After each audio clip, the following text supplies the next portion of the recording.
Ladies and gentlemen, good evening and welcome to Canal Algérie's nightly news. Here are tonight's top stories. Gaza under fire. Zionist airstrikes intensify with over 100 Palestinians killed in the last 24 hours. Heart-wrenching testimonies emerge from the rubble. Pope Leon XIV extends heartfelt thanks to President Abdelmajid Tebboune and expresses a sincere wish to visit Algeria, birthplace of St. Augustine. Clandestine tunnel linking Morocco to Algeria's Tlemcen region used by criminal networks to traffic drugs uncovered. The French Prime Minister under fire over the Betarame scandal, facing accusations of concealment and lying to Parliament. Public outrage grows amid allegations of racist misconduct.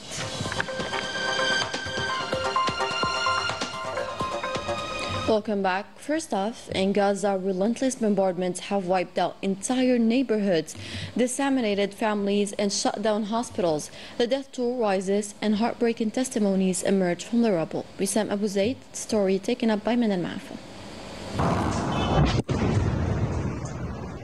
In just 24 hours, more than 250 Palestinians have been killed in Gaza amid intense bombardments by the occupying army in the north of the territory. Aerial strikes and artillery fire alone have claimed over 70 lives.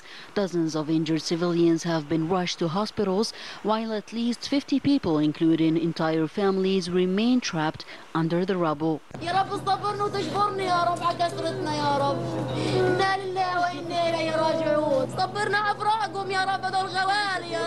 The Palestinian Civil Defense reports that the occupying army has recently targeted over 13 homes in northern Gaza, as well as tents sheltering displaced families and houses in Khan Yunis in the south. We woke up today on the sound of bombs that targeted my brother's house. 12 or 11 members of his family were killed. Footage from the Algerian television shows Palestinian patients fleeing Al-Shifa medical complex after it was targeted by occupation strikes. Like other hospitals, it was bombed, forcing the sick and wounded to escape the harrowing conditions. I was supposed to undergo an operation, but this morning everything has changed.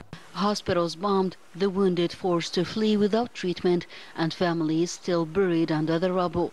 In Gaza, the humanitarian crisis grows by the day, under the watch of the entire world. Ahead of his participation as a representative of the President of the Republic in the proceedings of the Arab Summit held in the Brotherly Republic of Iraq tomorrow, the Minister of State, Minister of Foreign Affairs, the National Community Abroad and African Affairs, Ahmed Attaf, held today in Baghdad bilateral talks with several foreign ministers of brotherly Arab countries. Attaf met with the Minister of Foreign Affairs, Migration and Tunisians Abroad, Mohammed Ali Al-Nafti, as well as the Minister of Foreign Affairs, Cooperation and Mauritanians Abroad of the Islamic Republic of Mauritania, Mohammed Salim Oud Marzouk, in addition to the Minister of Foreign Affairs and International Cooperation of the Federal Republic of Somalia, Abdussalam Abdi Ali,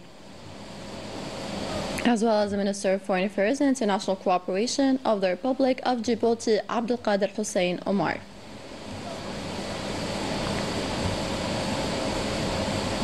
Minister Attaf also held a bilateral meeting with a special representative of the Russian President for the Middle East and Africa, Mikhail Bogdanov.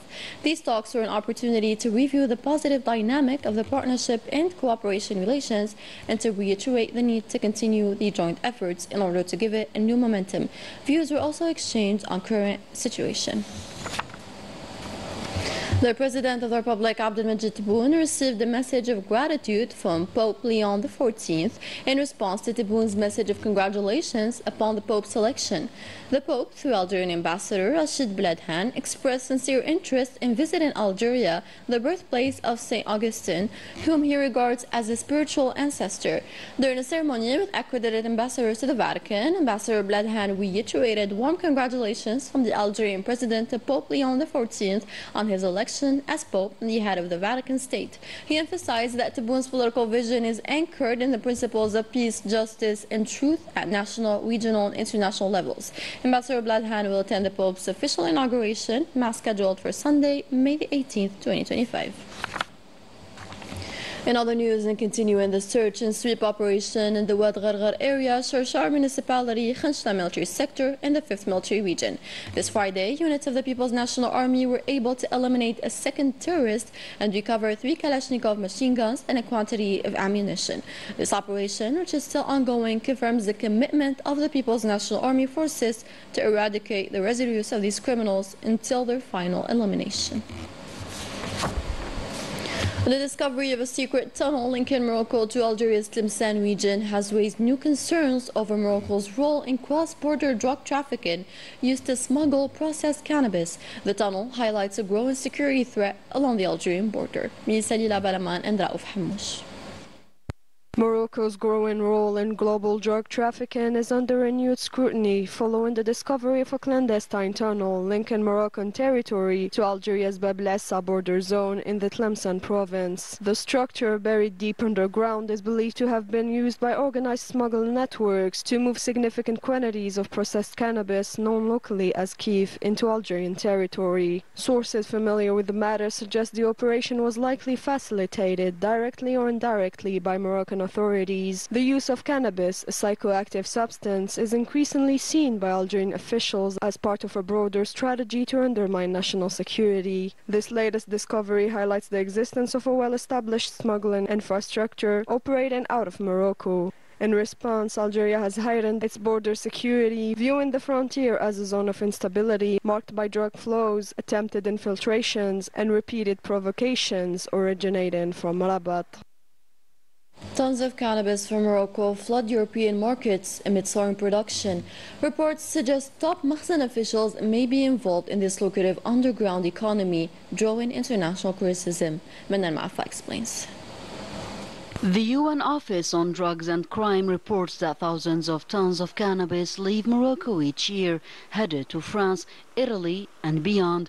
Although officially permitted in 3 poor provinces, cultivation is widespread nationwide, reportedly with the involvement of Moroccan security forces and high-ranking Makhzen officials.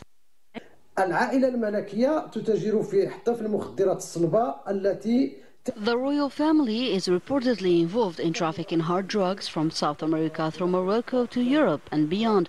According to international reports, this trade generates up to $17 billion. التقارير الدولية ما يعادل 17 مليار دولار.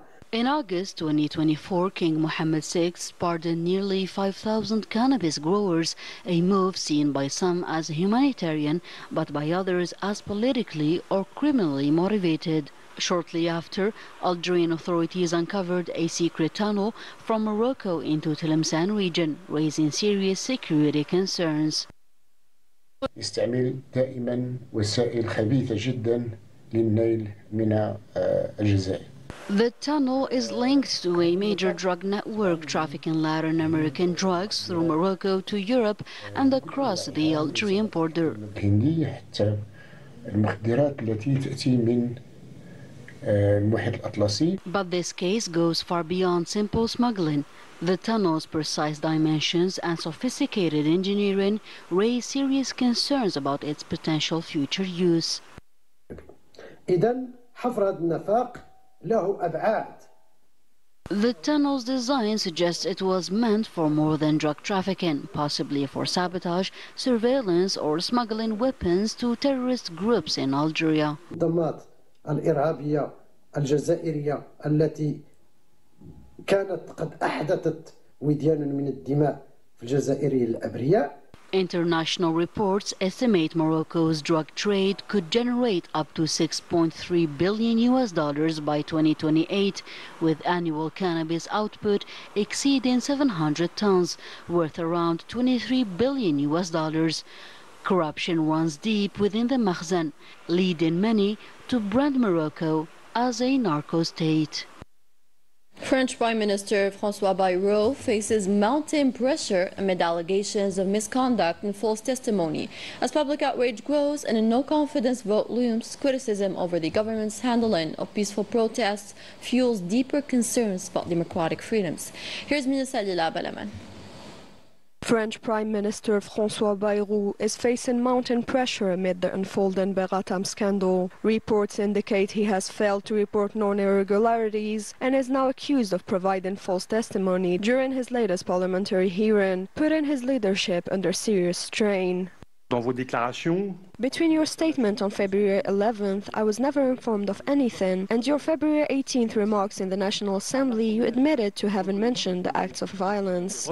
Avoir évoqué ces violences. Monsieur Vanier, votre formulation est malveillante. Mr. Vanier, your wording is malicious. I have already described your method, which consists of twisting reality to fuel a scandalous narrative. Pour nourrir un procès en scandale. The case adds a new layer to an already tense political climate. As divisions deepen within Parliament, calls for a motion of no confidence are gaining traction. According to a recent IFOP poll, 67% of French citizens are demanding the government's resignation. Let me remind you of the rules. There are questions and you are to answer the questions. You do not take the floor to repeat the same thing again. And you are not Mr. Vanier. You are the Prime Minister of France. Vous avez bien compris. Oui, mais vous n'êtes pas Monsieur Vanier, vous êtes le Premier ministre de la France. Simultaneously, the government is facing fierce backlash over its handling of last Saturday's anti-racism protests across several cities. Critics have condemned the disproportionate use of force against the largely peaceful demonstrators. Climat raciste et islamophobe entretenu. A racist and Islamophobic climate is being fueled at the highest levels of the state, particularly by Interior Minister Bruno Retailleau. Just look at Saturday's shameful neo-Nazi rally. 1,000 far-right militants masked with Nazi tattoos and Third Reich-style drums ending in Nazi salutes, as reported by Libération. Yet not a word, not a condemnation, not even a tweet from the minister. Nothing. Pas un mot du ministre de l'Intérieur Bruno Retailleau. Pas une condamnation. Pas un tweet, rien. These developments have intensified debate over the future of democratic discourse in France, raising concerns about the increasingly blurred boundaries between freedom of expression and hate speech. On to the fourth edition of the International Forum Towards the South, the European Strategy for a New Geopolitical, Economic and Sociocultural Season in the Mediterranean begins. The forum is taking place in Sorrento, Italy, with the participation of the Minister of State, Minister of Energy, Mines and Renewable Energies, Mohamed Arqab, who will have the opportunity to present the Algerian vision for energy transition from a sustainable development perspective, and will also highlight Algeria's vision for energy transition from a sustainable development perspective as well, and will also highlight Algeria's position as a reliable partner in ensuring regional energy security through energy cooperation and integration projects. The forum will feature the CEO of Sonatrach, the CEO of Sonargas, and the Algerian ambassador in Italy, and several ministry officials. In a sad news, 7 people have died and 282 others have been rescued in the past 48 hours following the severe weather that hit several provinces across the country. According to a civil protection report today, and as a result of these weather disturbances, 7 deaths were reported in the provinces of Jilfa, Ouled Jilal, and Tipaza, according to the death toll recorded this Friday at 6 a.m. In addition, 282 other people were rescued in the provinces of Mdia, Psila, Tiet, Biskra, Jilfa, Al-Biyat, Ouled Jilal, Naama, Al-Ghawat, Stif, Maskara, and Tipaza. In addition, civil protection units rescued 407 head of livestock in various provinces. Overall, civil protection units carried out nearly 1,000 operations across 20 provinces. And with that, we end tonight's bulletin. Thank you for watching. Take care.